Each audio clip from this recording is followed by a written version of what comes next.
الحمد لله الذي قال إن عدة الشهور عند الله 12 شهرا والصلاة والسلام على نبي المصطفى صلى عليه الله ما دام الحجاب يخوض من بحر معاني الججا وآله وصحبه ذوي الهدى من شبه بأنجم في الاهتداء. قال الله تعالى في كتابه الكريم: أعوذ بالله من الشيطان الرجيم والشمس تجري لمستقر لها ذلك تقدير العزيز العليم والقمر قدرناه منازل حتى عاد كالعرجون القديم. وقال الله تعالى في آية الأخرى: أعوذ بالله من الشيطان الرجيم وما يعظم شعائر الله فهي من تقوى القلوب. صدق الله العظيم وصدق رسوله الكريم. Yang kami muliakan Bapak-bapak, ibu-ibu, guru-guru kami, para ulama, tokoh masyarakat, Masjid Baitur Rahman khususnya, dan Bapak Ibu tokoh masyarakat, pejabat Kota Lok Sumawe pada umumnya.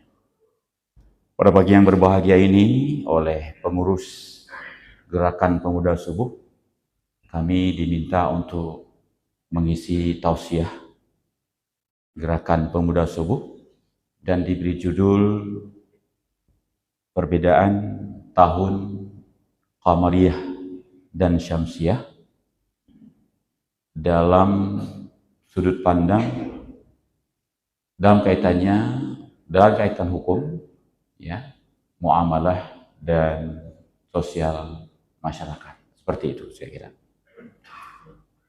Kami berharap bahwa sebelum ceramah ini kita mulai, Bapak Ibu sekalian masih teringat bahwa hari ini, subuh ini, tanggal 4 Oktober 2025, bertepatan dengan tanggal 12 Rabiul Akhir 1447 Hijriah.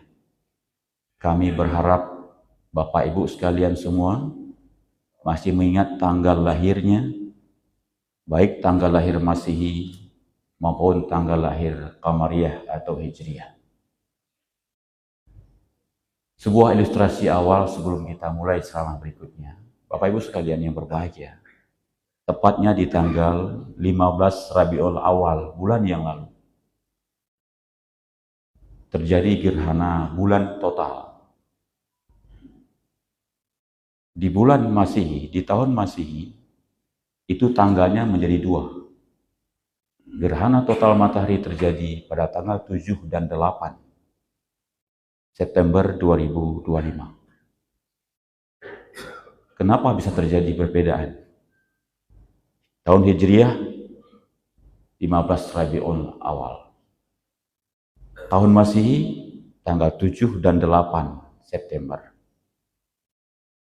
Itu yang mungkin kita akan jawab pada malam yang berbahagia ini. Sebelum menjawab itu, Bapak Ibu sekalian berbahagia, kita akan menjelaskan dulu apa itu tahun Masehi, apa itu tahun Hijriah. Bapak Ibu sekalian berbahagia,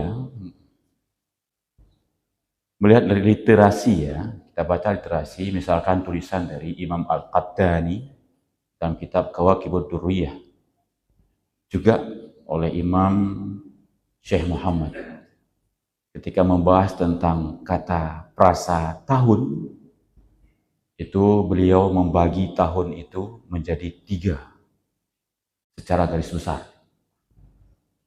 Ada tahun Adadiyah, ada tahun Syamsiah, ada tahun Qamariyah. Itu secara jumlah hari. Kalau secara pedoman jumlah hari, itu ada berbagai macam tahun. Syamsiah atau Masehi, Gregorian, ada Hijriah, ada tahun Cina tradisional, ada tahun Hindu tradisional, ada tahun Yahudi, dan sebagainya. Kita hanya fokus kepada 2 tahun saja. Sebagai pengantar, tahun Adadiyah itu tahun yang juga punya 12 bulan. Inna addatash syuhuri innallaha isna asyara syahra. Tapi jumlah bilangan per bulannya setiap bulan 30 hari, 30 hari, 30 hari sampai 12 bulan. Sehingga orang seperti ini nggak susah dia. Hisab ru'yah nggak susah. Sebulan 30 hari.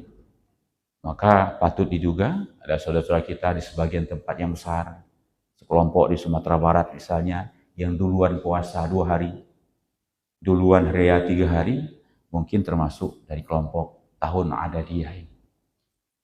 Nah, yang kedua dan ketiga yang perlu kita stressing, tahun Masehi. Ya. Kenapa disebut dengan tahun Masehi? Ya karena sepakat para penanggalan itu, penambahan tanggal itu, mereka memulai tahun Masehi itu sejak lahirnya Al-Masih. Sehingga disebut dengan tahun Masehi. Tahun Masehi ini juga disebut dengan tahun Syamsiyah. Januari sampai Desember itu disebut dengan tahun Syamsiyah. Kenapa Syamsiyah? Karena jumlah harinya, pedoman penanggalannya itu dari peredaran bumi mengelilingi matahari. Atau istilahnya solar. Wasyamsu tajri li mustaqarril laha, dzalika taqdirul azizil alim. Matahari tetap di posisinya. Bumi yang mengelilingi matahari. Oleh karenanya, Bapak Ibu sekalian, jumlah harinya berbeda nanti dengan tahun Qamariyah.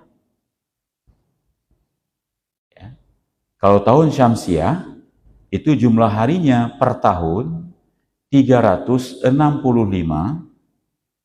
atau sekali-kali dalam siklus 4 tahun sekali, tahun Khabisat 366 hari, koma sekian. Karena ijtima'nya bisa jadi sebelum asar atau setelah asar. Tahun Qamariyah itu berbeda lagi harinya. Nah, untuk menjawab ilustrasi awal tadi, kenapa terjadi gerhana di 15 Rabiul Awal secara hijriah cuma sehari, 15 Rabiul Awal.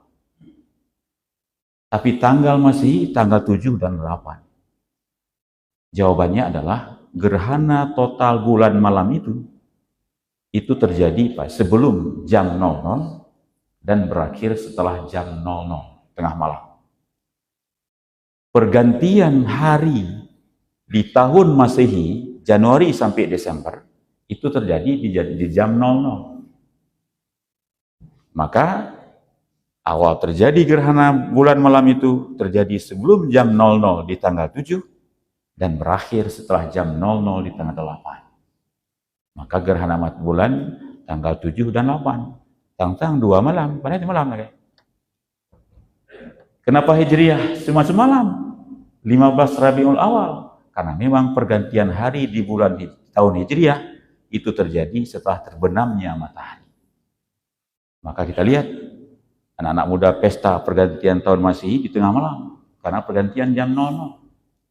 Kita umat Islam merayakan Idul Fitri mulai takbir setelah tenggelam matahari karena pergantian malamnya, siang malamnya itu terjadi setelah tenggelam matahari. Terjawab sudah ilustrasi awal tadi. Nah, kita lanjutkan. Tahun Masehi Januari sampai Desember disebut juga dengan tahun Syamsiyah. Karena perhitungannya bumi mengelilingi matahari 365 sampai dengan 366 hari. Perhitungan solar.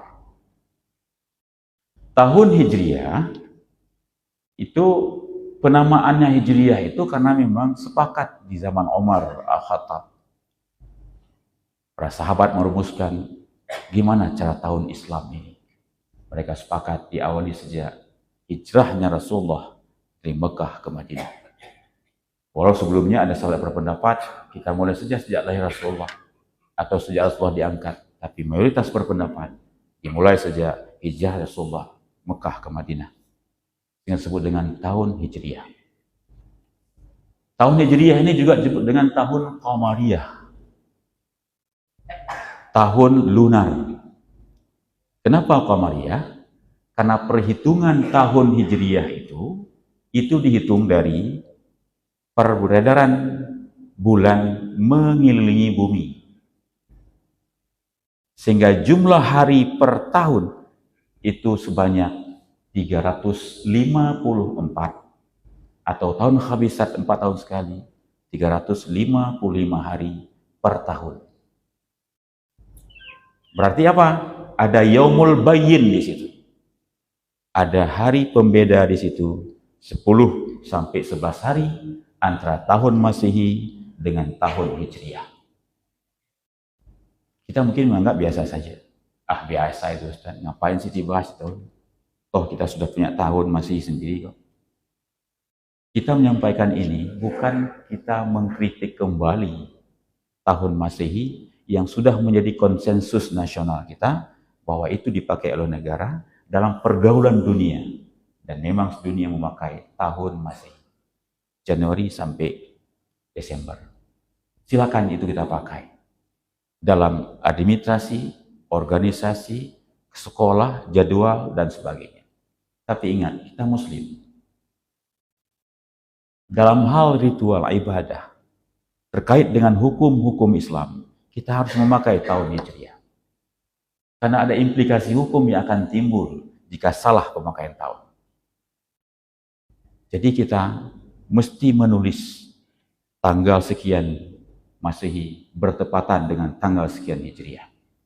Supaya kita tahu bahwa ada tahun yang kita pakai sebagai administrasi, ada tahun yang kita pakai dalam hal ibadah, dan lain-lain, muamalah dan sebagainya. Bapak Ibu sekalian yang berbahagia, apa implikasi hukum terhadap ini?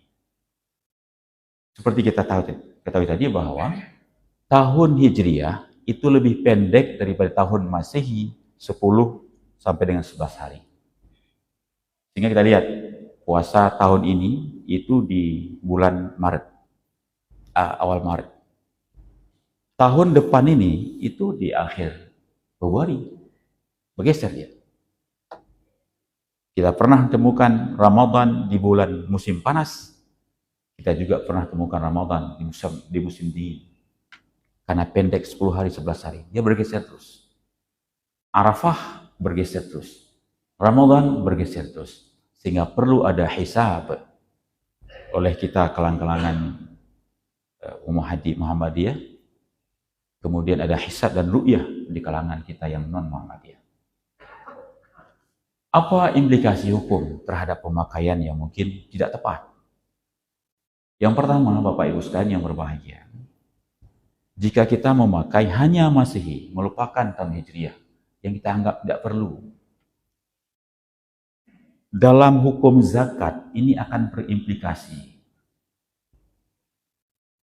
Coba kita baca semua literasi kitab, definisi ta'rif zakat. Misalkan kita baca kitab Al-Muwatta Imam Malik, Imam Syafi'i, atau Syarah Sahih Muslim oleh Imam Nawawi, Syarah Al-Bukhari oleh Asqalani, atau Subulus Salam oleh As-San'ani, kitab Bidayatul Ijtihad oleh Ibnu Rushd, kitab Fikih Sunnah, kitab Yusuf Al-Qardawi, kitab zakat. Semua definisi zakat itu adalah kewajiban yang wajib bagi seorang mukmin terhadap sebagian harta tertentu, dikeluarkan dengan cara-cara tertentu, dan diberikan kepada snef-snef tertentu untuk menghilangkan kesenjangan sosial, dan seterusnya. Semua definisi kita lihat literasi tadi. Ya, semua yang kita lihat itu sama. Hampir sama. Mereka tetap mengatakan setelah memenuhi syarat nisab dan haul. Zakat itu sebagian harta tertentu yang diwajibkan dikeluarkan oleh seorang mukmin. Kemudian setelah memenuhi syarat nisab dan haul, dan seterusnya. Coba lihat semua definisi itu. Baik ulama yang bermazhab atau tidak bermazhab, tidak memakai mazhab. mereka sepakat bahwa syarat zakat salah satunya itu memenuhi syarat nisab dan haul. Misalkan begini, untuk mendekatkan pemahaman kita kepada perbedaan penanggalan dua ini tentang zakat. Zakat itu ibadah. Harta tertentu, syarat tertentu secara Islam diberikan kepada slave tertentu, tentunya dengan bitarikhil maksus, harus dengan tahun tertentu, Hijriah.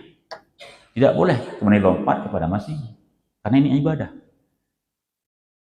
Misalkan begini, seorang pedagang atau bukan pedagang, ia menyimpan emas, bukan emas yang dipakai, atau seorang petani, pekebun, ingin mengeluarkan zakat.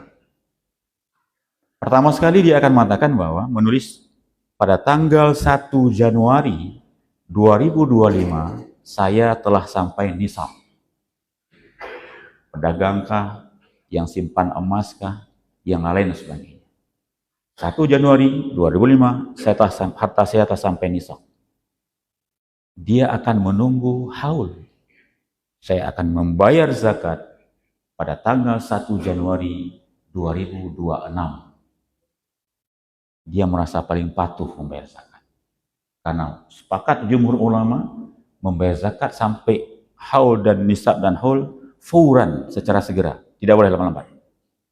Hanjit tu let laku menantu tanggal bayu. Andaikan tanggal 1 Januari itu bertepatan dengan 1 Muharram 1447 Hijriah. Ini berandai untuk mendekatkan pemahaman kita. 1 Januari 2025 bertepatan dengan tanggal 1 Muharram 1447 Hijriah. Dan si muslim yang taat zakat tadi menulis ya di tokonya, di tempat usahanya, di rumahnya, sampai nisab emas saya, dagang saya, kebun saya, pertanian saya 1 Januari 2025. Dia melupakan 1 Muharram 1447 Hijriah. Lalu ketika sampai dengan 1 Januari 2026, dia dengan bangga karena Allah yang mengatakan, saya lunasi zakat saya. Sudah sampai nisab, sudah sampai haul. Apa yang terjadi Bapak Ibu sekalian bahagia? Dia merasa paling tepat waktu. Ternyata di sisi Allah, haulnya itu sudah berakhir pada 19 Desember. 30 Zulhijjahnya itu di tanggal 19 atau 30 Desember. Dia bayarnya di 1 Januari 2026. Dia merasa paling patuh tepat waktu, ternyata di pandangan Allah Anda lambat, bos. Katalah bos itu roh yang lalu. Sudah sampai haul saudara. Itu dalam peristiwa hartanya selamat.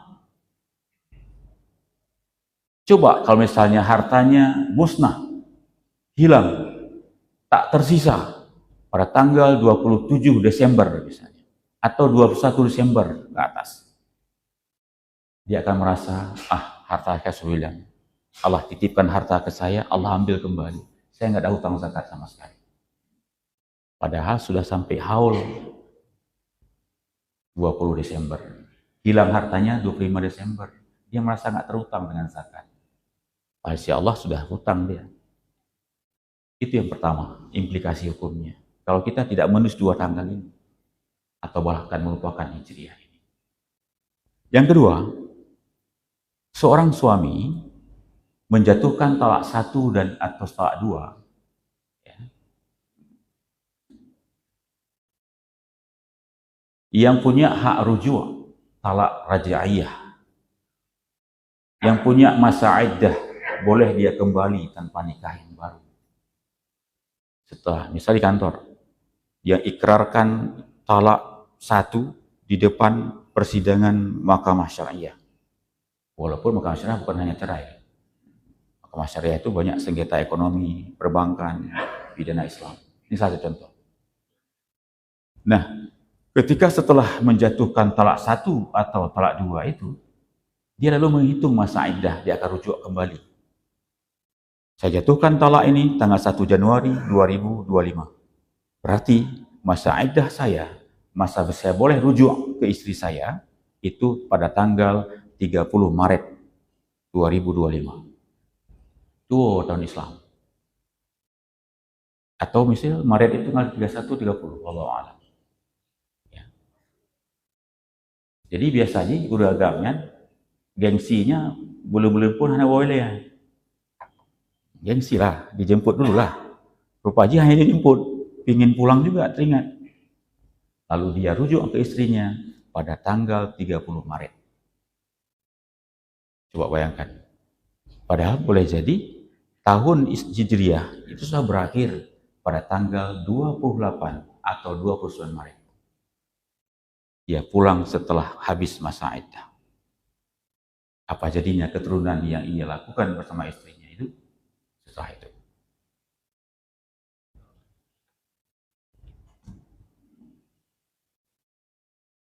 Yang ketiga, Bapak Ibu sekalian.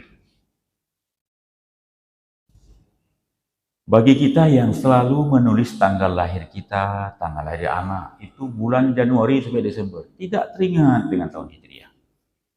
Saya lahir tahun sekian Maret, lupa kita tahun Hijriah.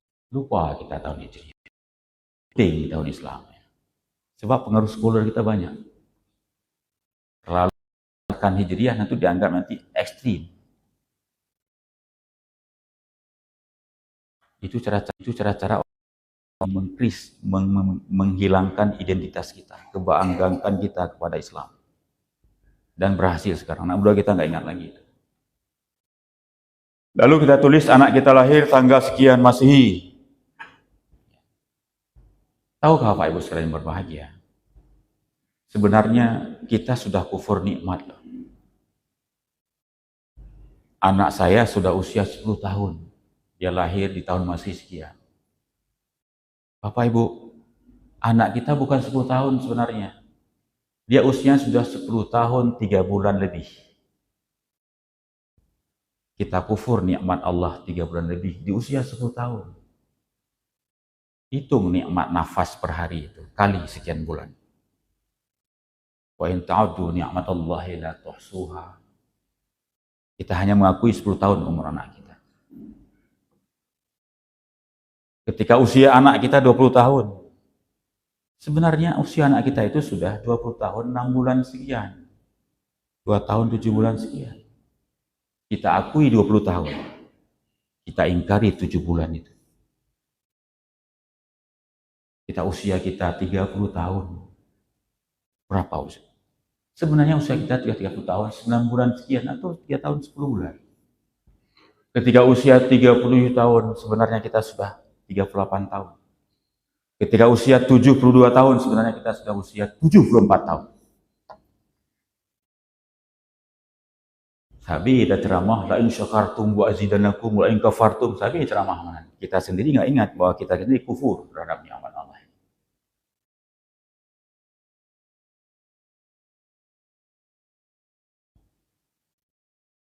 Ya, saya yakin dan percaya bahwa kita semua di sini selalu menulis tanggal lahir, tanggal sekian Masehi bertepatan dengan Hijriah, anak-anak cucu kita. Supaya ingat bahwa usiamu sebenarnya di pandangan Allah itu dihitung dari tahun Hijriah, tahun Islam, karena kita Muslim.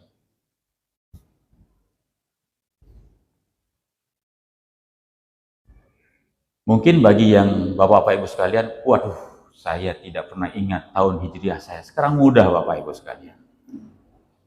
Buka nanti di HP, kita punya HP masing-masing, Android atau iOS dan sebagainya. Buka di Play Store. Cari aplikasi konversi Masehi ke Hijriah. Selesai. Terjawab kapan kita lahir setelah tahun Hijriah. Lalu hitung berapa sebenarnya usia kita di pandangan Allah.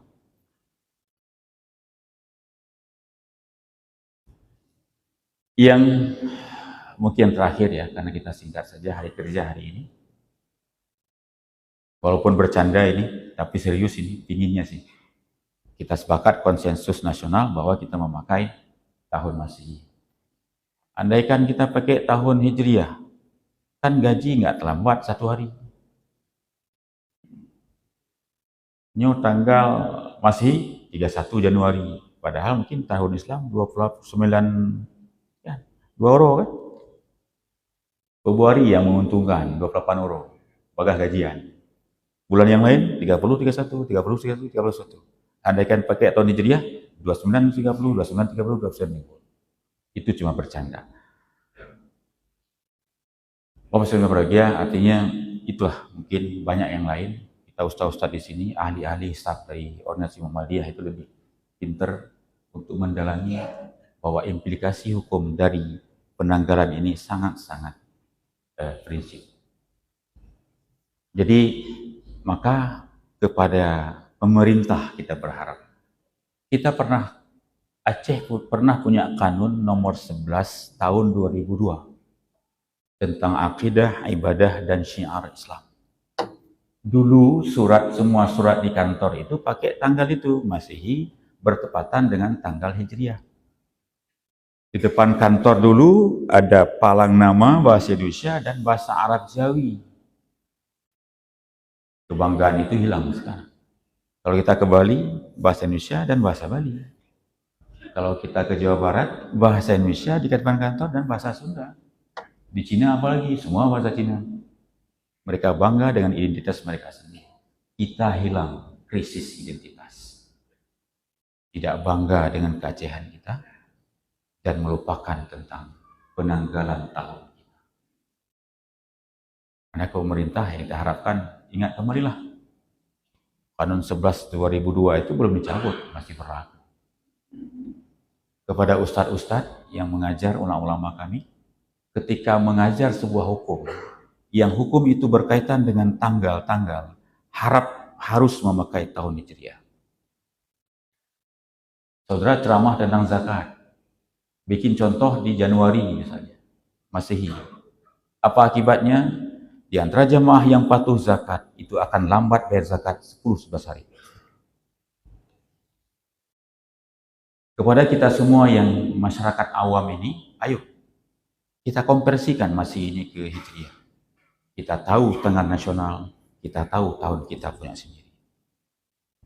Dan kita beritahukan kepada semua rekan-rekan kita, teman-teman kita, keluarga kita. Ini dakwah. Kuntum khaira ummatin ukhrijat linnas ta'muruna bil ma'ruf wa tanhauna 'anil munkar wa tu'minuna billah. Bapak Ibu sekalian berbahagia. Allah berfirman dalam Al-Qur'an surat Al-Hajj. A'udzu billahi minasyaitonir rajim. Wa may yu'azzim sya'airallah fahiya min taqwal qulub.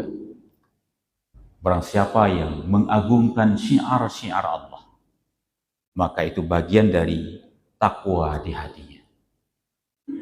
Syiar-syiar Allah itu apa? Ya, banyak. Masjid, Ka'bah, Hajarul Aswad. Simbol-simbol kemuliaan Islam itu syiar-syiar Allah. Azan, termasuk tahun Hijriah ini. Muliakan itu identitas kita. Sebuah bangsa, sebuah kaum hanya akan dimuliakan orang ketika ia punya dan bangga dengan identitasnya. Bukan malah melupakan atau meremehkannya.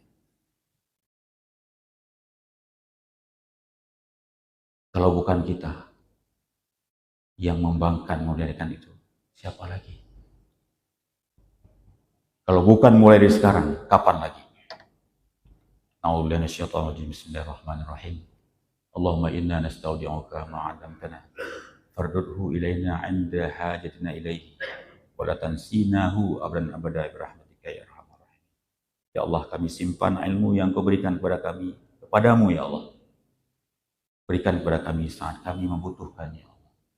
Jangan lupakan kami untuk selama-lamanya. Allah manfa'na bima 'allamtana wa 'allimna ma yanfa'una bi rahmatika ya arhamar rahim. Subhanallah bihamdika asyhadu an la ilaha illa anta astaghfiruka wa atubu ilaik. Assalamualaikum warahmatullahi wabarakatuh.